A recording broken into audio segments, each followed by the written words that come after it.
Baiklah, di sini saya akan menjelaskan mengenai strategi pembelajaran berbasis masalah IPA MISD. Strategi pembelajaran berbasis masalah ialah pembelajaran yang diawali dengan pemberian masalah yang nyata pada siswa yang bertujuan membangun pengetahuan akan sebuah konsep yang diajarkan. Masalah yang berasal dari dunia nyata akan membantu siswa lebih mudah mencari dan memecahkan sebuah masalah. Hal ini akan membuat peserta didik mampu berpikir secara kritis dan terampil dalam memecahkan masalah. Berikutnya, penerapan strategi pembelajaran berbasis masalah. Penerapan strategi pembelajaran berbasis masalah dalam suatu pembelajaran dapat mengaktifkan siswa dalam proses pembelajaran. Siswa terlibat langsung sehingga siswa lebih memahami materi yang disampaikan. Pada bagian ini, guru berperan sebagai tutor dan fasilitator. Siswa di sini lebih aktif. Siswa adalah yang berperan paling aktif dalam hal ini mencari jawaban dari pertanyaan yang diberikan, dan penerapan SPBM sangatlah cocok digunakan di MISD. Berikutnya, ciri-ciri strategi pembelajaran berbasis masalah. Yang pertama, pengajuan pertanyaan atau masalah. Siswa akan berperan aktif dalam mencari sebuah masalah. Yang kedua, penyelidikan autentik. Siswa berusaha mencari pemecahan mandiri dan memberi pengalaman yang konkret. Yang ketiga, menghasilkan produk dan memamerkannya, yaitu berupa presentasi di depan kelas yang memaparkan mengenai hasil yang telah mereka diskusikan. Dan yang terakhir ialah kolaborasi dan kerjasama. Pada strategi ini sangat dibutuhkan kerjasama antar tim maupun antar kelompok.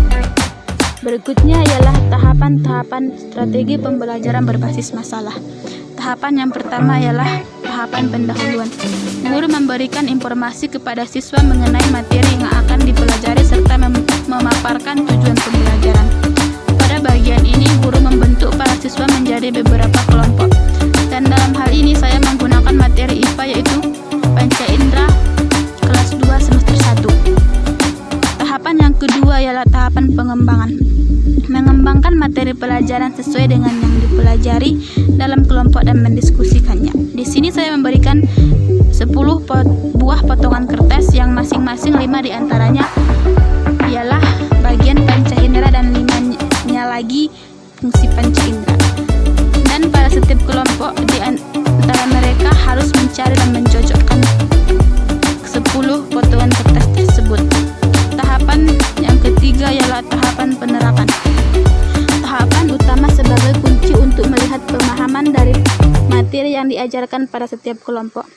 Setelah para kelompok sudah mencari dan percaya akan jawabannya, maka segera mengumpulkannya di meja guru, dan guru akan memanggil kelompoknya untuk menjelaskan dari masing-masing fungsi panca indera di depan kelas. Dan tahapan yang keempat maupun tahapan yang terakhir ialah tahapan evaluasi, yaitu tahapan penilaian yang dilakukan guru pada setiap individu,